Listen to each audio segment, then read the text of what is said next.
Hello guys, आज मैं बनाने वाली हूँ वाटरमेलन जूस। तो उसके लिए थोड़ा सा ज़्यादा वाटरमेलन लेना है। बहुत ज्यादा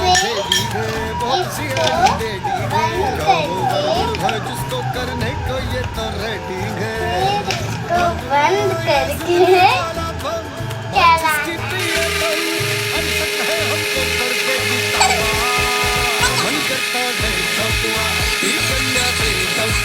मन करता